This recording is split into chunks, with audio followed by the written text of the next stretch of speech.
In the past, right now, and for the foreseeable future, the production of electricity has had a significant influence on Monroe's economy and its residents. There is a certain amount of industrial infrastructure that provides a tax base to the town. Just over the border in Rowe is the Yankee Rowe nuclear plant. It was the first of its kind built in New England. It was only expected to operate for 6 years, but instead lasted 3 decades, providing power for New Englanders and nearby jobs for Monroe residents. Eventually, though, it no longer made financial sense, and in 1992, it was decommissioned. A 1997 UMass study estimated the plant's closure resulted in a loss of 260 permanent jobs. Many were people who lived nearby. Rowe, Charlemont, a few from Reedsboro, from Monroe there was my sister.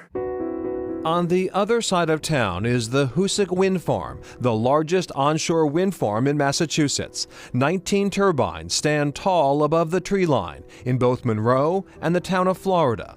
According to Avangrid Renewables, the turbines produce a total of 28.5 megawatts of electricity, enough energy to power more than 10,000 homes a year. We get roughly 100,000 a year from them. Avangrid says that over the lifetime of this project, the towns will collect about $6.8 million in tax revenue, in addition to $3 million in lease payments. Again, the water is coming downstream. Some of it is passing into our tunnel, and in this case, there's a little bit of water spilling over these, what are known as flap gates. One of the oldest generators of electricity in Monroe is water.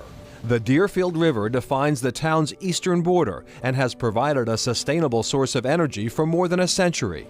It started in 1885 when the Ramage family built a dam and 2 turbine water wheels to power its paper mill. So this is all over 100 years old, all of those facilities. The dam and powerhouse were later acquired by a power company and upgraded, but the original canals and tunnel system remained. Even after the mill closed nearly a century after opening, the hydroelectric system it put in place helped the town stay above water. I mean, we basically relied on the power company to kind of help keep us going because they pay quite a lot of the taxes in town. The facility is now managed by Great River Hydro. We're sitting on the dam. John Raganese is the company's Federal Energy Regulatory Commission license manager. This particular site here is unique in that there's a world-class whitewater reach that lies below this dam. And that whitewater opportunity has drawn in hundreds and hundreds of people on the weekends. That's great for the economy. We acknowledge that towns and businesses require the same water that we use to generate, and in some cases they can utilize it for a greater benefit, and that's what this is. This is about sharing the resource. So does the town's largest employer, with just 15 full-time employees, see itself staying in Monroe? We're not interested in taking the dam out.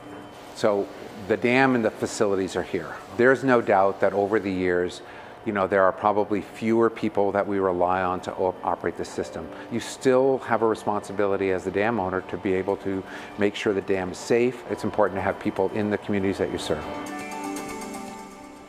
The town is sometimes called Monroe Bridge. The reason, after completion of the Hoosick Tunnel and Willington Road, crewmen were told to leave the town's mailbags at the Monroe Bridge, which spanned the Deerfield River, connecting Monroe with Rowe. When the post office was established in 1888, it became known as the Monroe Bridge Post Office. That's Chronicle for tonight. Thanks for joining us. I'm Shayna Seymour. Have a great 4th, everyone.